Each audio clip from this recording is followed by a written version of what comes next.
सबका जो सपना है मेरा वो अपना है, प्यारा वो कितना है, खुशी का ना ठिकाना।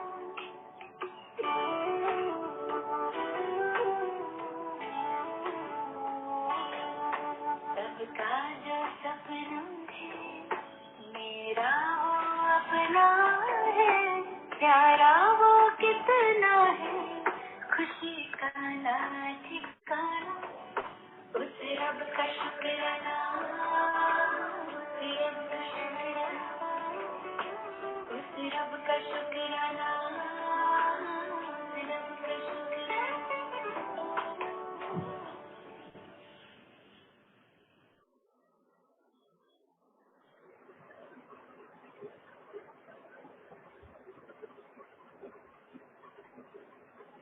दीदी और प्ले करना song? Still many have to join. Yeah. Just play, just for 2 minutes more. Yeah, sure.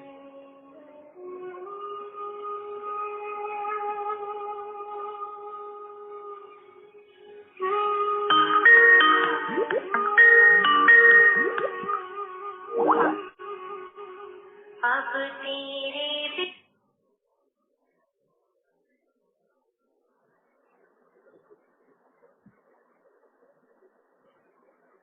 आवाज नहीं आ रही गाने की।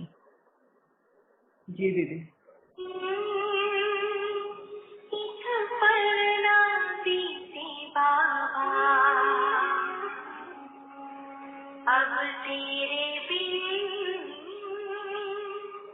एक पल ना बीते बाबा।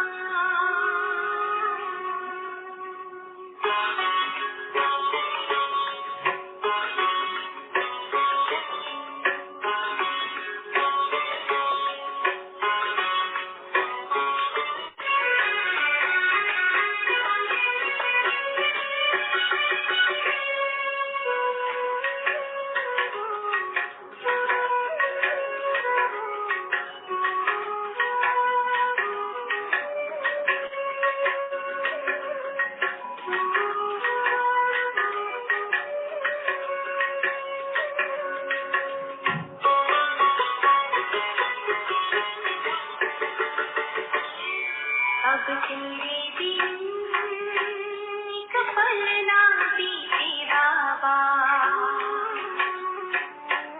अब तेरे बिन एक पल ना बीते बाबा। किस्मत ने है तुझसे मिलाया, देखे अब तेरा ही साया, सदियों से कुछ हमें ढूंढते हैं बाबा, बाबा। अब तेरे बिन एक पल ना बीते बाबा, अब तेरे बिन एक पल ना बीते बाबा। ओम शांति।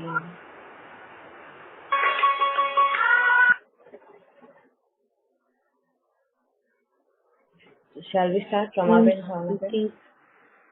Yes, please दीदी। Yes, yes. तो हमारा भी सेशन जो चल रहा है वो है लॉ ऑफ कर्मा का। आज टॉपिक लेने वाले हैं नॉन वेज एंड वेज के ऊपर।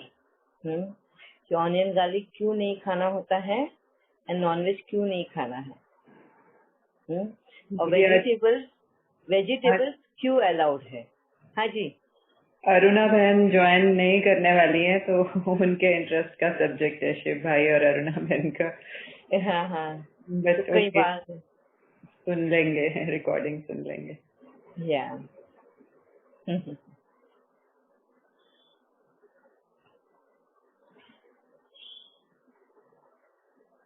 तो ऑनियन गार्लिक भी क्यों नहीं खाना चाहिए, जबकि वो एक प्लांट का ही पार्ट है, उसमें ही क्यों मना किया गया है। बहुत लोगों के ये क्वेश्चंस होते हैं, स्पेशली न्यू कमर्स के, जिन्हें इसके बारे में पता नहीं है, हाँ? क्योंकि बाहर बहुत बहुत सारी चीजें बताई जाती है कि नॉनवेज क्यों नहीं खाना चाहिए या ऑनियन गार्लिक क्यों नहीं खाना चाहिए, मगर हम आज जो बात बताएंगे वो परमात्मा के दृष्टिकोण से और कुदरत की नियम के अनुसार, ठीक है। आज उस तरीके से हम बात करेंगे। आप लोगों को सभी को बहुत सारी चीजें पता होगी नॉनवेज क्यों नहीं खाना है, मगर ये टॉपिक हम लॉ ऑफ कर्मा में ले रहे हैं, इसका मतलब बहुत क्लियर है कि ये कर्म में बंधता है। हमारे बुरे कर्म में हम अपने आप को बांध रहे हैं, नेगेटिव कर्म। अच्छा, सबसे पहले तो मैं स्टार्ट करूं ऑनियन गार्लिक से, बिकॉज वो एक प्लांट का पार्ट है, वनस्पति का ही पार्ट है, पर फिर भी उसको ज्यादातर मना किया जाता है, नहीं खाना है हमको, मगर परफेक्टली कोई एक्सप्लेनेशन दे नहीं पाता है। इसके लिए वो आधे अधूरे नॉलेज से कोई फॉलो नहीं करना चाहते हैं, फिर वो थोड़े दिन फॉलो करते हैं और फिर छोड़ देते हैं, है ना। घर वालों का प्रेशर आ जाता है, ये आ जाता है, खुद ही कभी कभी हाँ उस बहकावे में आ जाते हैं, क्योंकि ऑनियन गार्लिक मना किया तो बाहर पार्टीज वार्टीज में भी इतना अच्छा अच्छा भोजन रहता है, वो हमें छोड़ देना पड़ता है। क्यों? क्योंकि ऑनियन गार्लिक है। तो वो कहीं ना कहीं लालच जो होता है ना हमारे मन में, वो हमें वापस से उस रास्ते पे ले आता है। अच्छा, अभी ऑनियन और गार्लिक, सबसे पहले तो मैं ये बताती हूँ, जैसे उस बहन ने ये बताया था कि जैसा अन्न वैसा मन, अगर परमात्मा बोलता है तो क्या अन्न का प्रभाव मन पर पड़ता है, आत्मा पर पड़ता है? जबकि अन्न जो है, स्थूल अन्न जो है, वो एक शरीर खा रहा है ना। भूख किसको लगती है? शरीर को लगती है। आत्मा को भूख लगती है क्या? नहीं, है ना। कैसे पता चलता है? जब आत्मा ये शरीर छोड़कर चली जाती है तो वो खाना नहीं खाती, क्योंकि उसके पास शरीर ही नहीं है। अगर शरीर है तो वो खाना खाएगी, यानी कि एक शरीर खाना खाता है, आत्मा नहीं। जो भी खाना खाया जाता है वो शरीर तक ही उसका प्रभाव होता है। अगर गलत खाना खाएगी तो शरीर में उथल पुथल होगी, सही ढंग से खाना खाएगी तो शरीर ही शांत और हेल्दी रहेगा, है ना। पर इसका असर क्या आत्मा पर होता है? सबसे पहले तो ये प्रूव करना है हमको, है ना। क्योंकि ऐसे बहुत है दुनिया में जो नॉनवेज भी खाते हैं, ऑनियन गार्लिक भी खाते हैं, मगर वो बहुत पुण्याई करते हैं, बहुत अच्छे कर्म, श्रेष्ठ कर्म करते हैं। वो बहुत भगवान परमात्मा के भी नजदीक है, परमात्मा का नाम भी लेते हैं और बहुत नजदीक है परमात्मा के, बहुत पुण्य कर्म करते हैं, दान धर्म में भी वो आगे रहते हैं।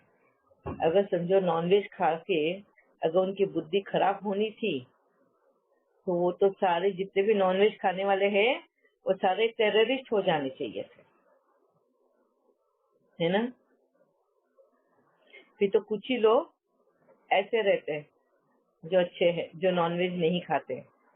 वो क्या, जो नॉनवेज नहीं खाते वो पाप कर्म नहीं करते? करते हैं।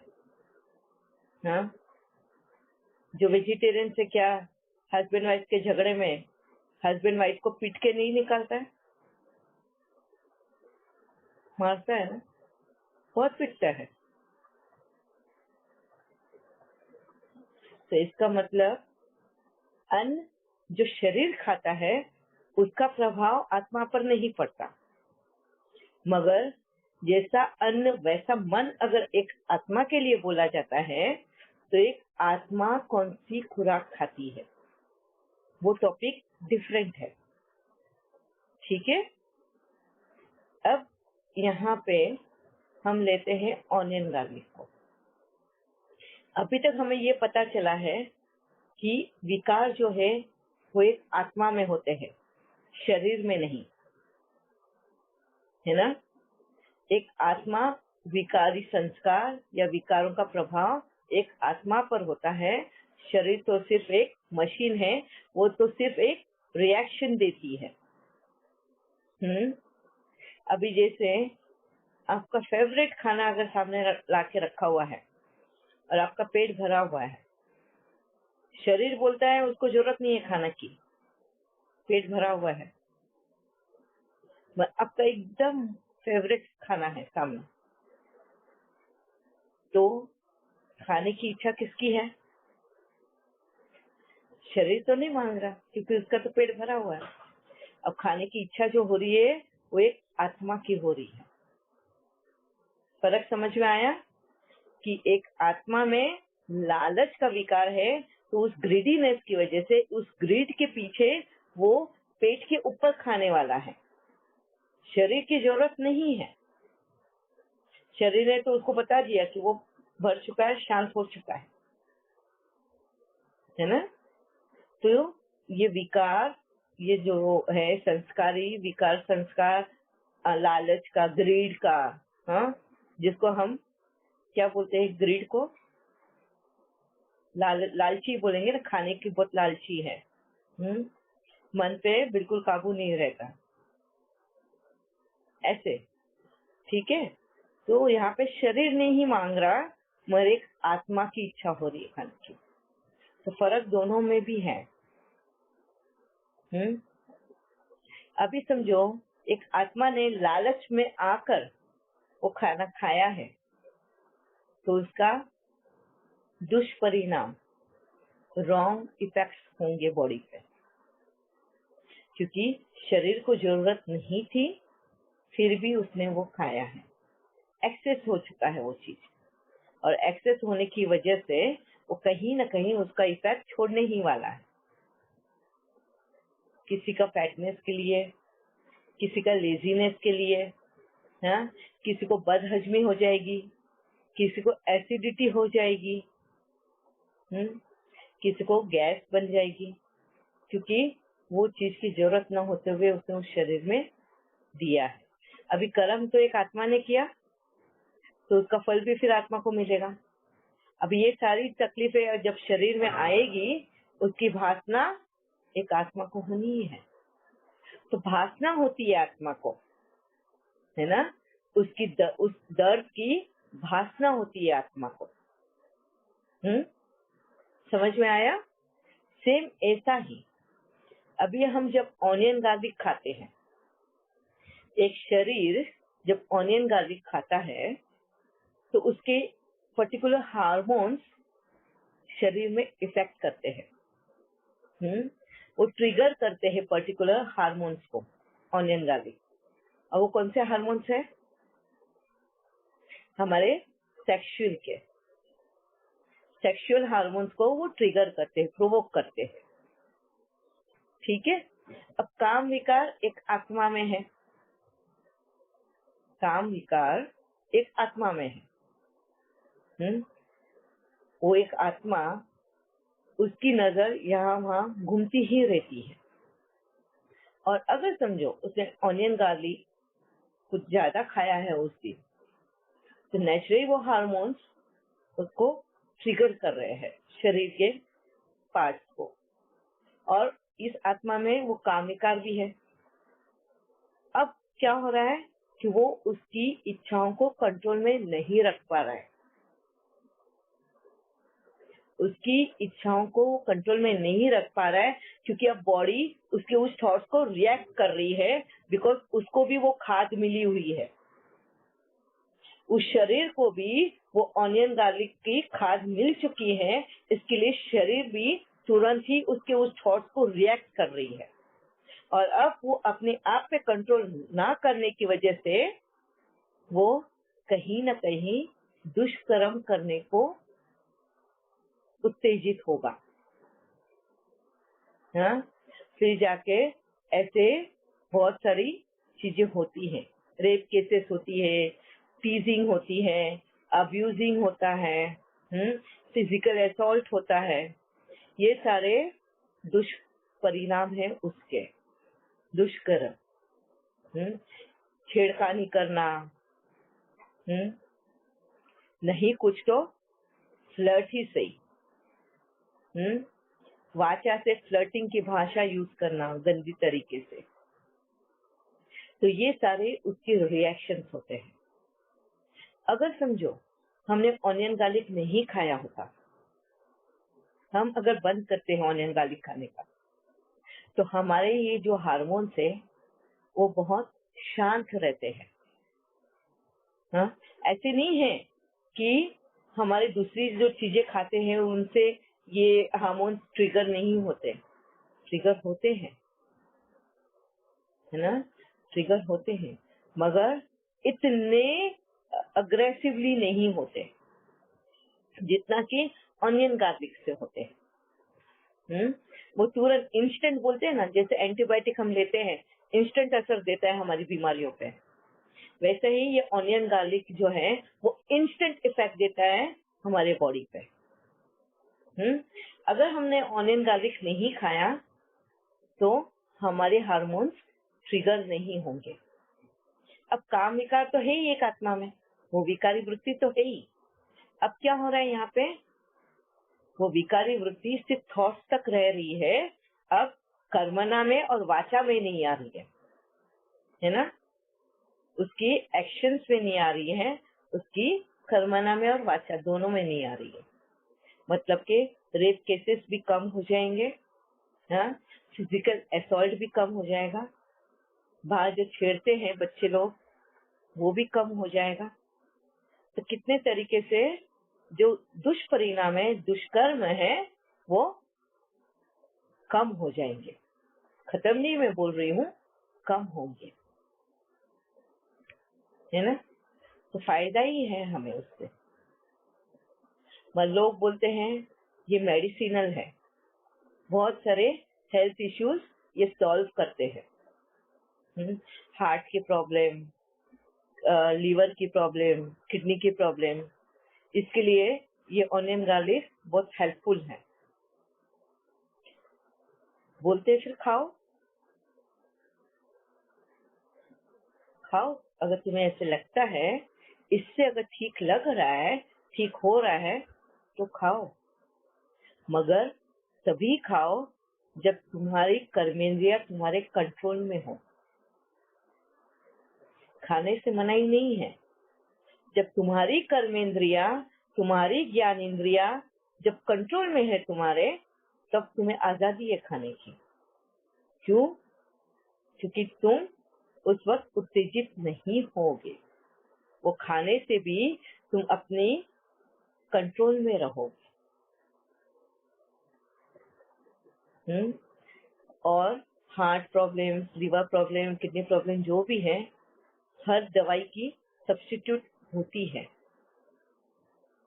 इनके भी सब्स्टिट्यूट्स हैं। ऑनियन गार्लिक की भी सब्स्टिट्यूट्स है। जरूरी नहीं है कि ये खाने से ही हमें उसका सॉल्यूशन मिलता है, बहुत सब्स्टिट्यूट्स है। सबसे मेन सब्स्टिट्यूट एक्सरसाइज है। कुदरती नियम है ना, अर्ली मॉर्निंग उठने के बाद में, परमात्मा का नाम लेने के बाद में शरीर को भी शुद्ध करना है, पवित्र बनाना है। हम आत्माओं ने तो परमात्मा का नाम लेके हम आत्माएं तो शुद्ध हो गई, मगर इस शरीर को भी शुद्ध करना है, तो उसके लिए एक्सरसाइज करना है। और जो रेगुलर एक्सरसाइज करता है उसके तो हार्ट, किडनी सब कुछ एकदम हेल्दी रहेगा। फिर उनको ये ऑनियन, गार्लिक या कोई भी मेडिसिन लेने की जरूरत ही नहीं पड़ेगी। ये क्लियर है अभी ऑनियन गार्लिक का? शायद सुजाता बहन को कुछ पूछना है। हाँ जी,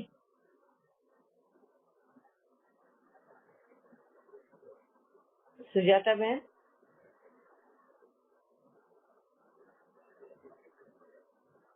ओके, बाय मिस्टेक ये मेरे कर्सर का ही हाथ दिखा रहा है।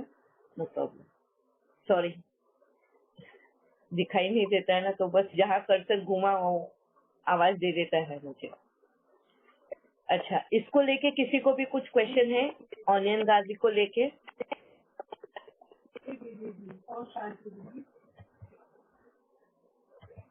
हाँ, अभी अनम्यूट करके पूछना।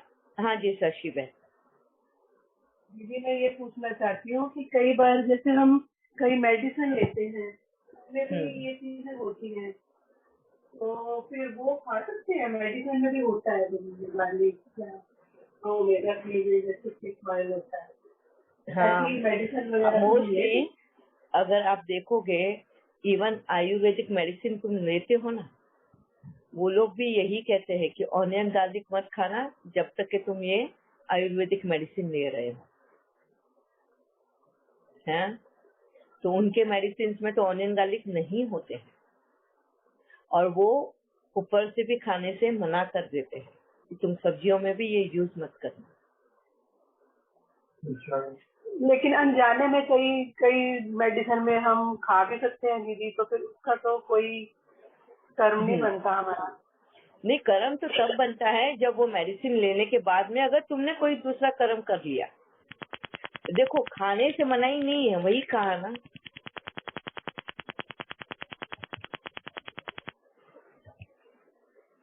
खाने से मनाही नहीं है। अगर तुमने अपनी कर्मेंद्रियों पे, तुम्हारी ज्ञान इंद्रियों पे तुमने अगर कंट्रोल लेकर आए हो, वो लेकर तुम अगर अपने आप में कोई चेंज नहीं लाओगे, अपने कंट्रोल में रह सकते हो, तो फिर वो मेडिसिन के रूप में तुम खा सकते हो। मगर इसकी गारंटी होना जरूरी है, नहीं तो आगे चल के तुमको वो भरना है फिर। और किस रूप में भरेंगे? हाँ, तुम्हारे साथ भी वही चीजें होंगी जो तुम आज किसी और के साथ करोगे। जैसी करनी वैसी भरनी। ठीक है जी दीदी जी, ओम शांति, थैंक यू। या अब ये ऑनियन गार्लिक का क्लियर है। अब लेते हैं हम नॉन वेज का। नॉन वेज हमें क्यों नहीं खाना? अगर आप देखोगे हर धर्म में जब भी उनके भगवान से रिलेटेड कोई त्योहार आते हैं, हर धर्म में नॉन वेज खाना बंद करते हैं। वो नहीं खाते हैं उस वक्त नॉन वेज। क्रिश्चियन धर्म हो, मुस्लिम धर्म हो, हिंदू धर्म हो या कोई भी, जैन और बौद्धिज्म में तो नॉनवेज खाते ही नहीं है, सिखिज्म हो या कोई भी, ऐसे धर्म भी जब उनके त्योहार आते हैं तो वो नॉनवेज नहीं खाते। ये इटसेल्फ प्रूव करता है कि नॉनवेज खाना धर्म के खिलाफ है। अब लॉ ऑफ कर्मा के हिसाब से हम देखें कि वनस्पति हम खा सकते हैं और जानवर नहीं खा सकते। जानवर मतलब दूसरे लिविंग बींग्स हम नहीं खा सकते। वनस्पति क्यों खा सकते हैं? जबकि उसमें भी तो जान है, लाइफ तो उसमें भी है, वो भी फल को, फूलों को जन्म देती है, रिप्रोडक्शन उसमें भी है। फिर उसको क्यों खा सकते हैं? उसमें क्यों पाप नहीं लगता? हाँ? और जानवरों को खाने से पाप क्यों लगता है? हमारा जो लॉ ऑफ कर्मा कहता है लेन देन। हम कर्म में कब बनते हैं? जब हम एक दूसरे के साथ लेन देन में बन जाते हैं, है ना? अगर मैं किसी से कुछ लेती हूँ तो उस लिविंग बीइंग के साथ कर्म में बंध जाती हूँ, और किसी को अगर मैं कुछ देती हूँ तो मैं उसके साथ में कर्म में बंध जाती हूँ। मतलब मेरा लेना और देना दोनों तरफ हो तो कर्म में हम बंधते हैं। अब आप देखोगे वनस्पति जो है वो निस्वार्थ भाव है, वो सिर्फ देने का काम करती है, लेने का काम नहीं करती। वो 5 तत्वों के जैसी है, वो परमात्मा के जैसी है। 5 तत्व भी जो हैं वो कुछ हमसे लेते हैं? नहीं। वनस्पति हमसे कुछ लेती है? नहीं। तुमने उसको पानी दिया है, नहीं दिया है, तुमने उसकी देखभाल करी है, नहीं करी है, तुमने उसको काटा है, तुमने उसको मारा है, तुमने उसको उखाड़ के फेंक दिया है, वो कभी भी तुम्हें बददुआ नहीं देती। मगर जब भी तुम उसकी तरफ हेल्प का हाथ बढ़ाया है, उसने हमेशा हेल्प ही किया है।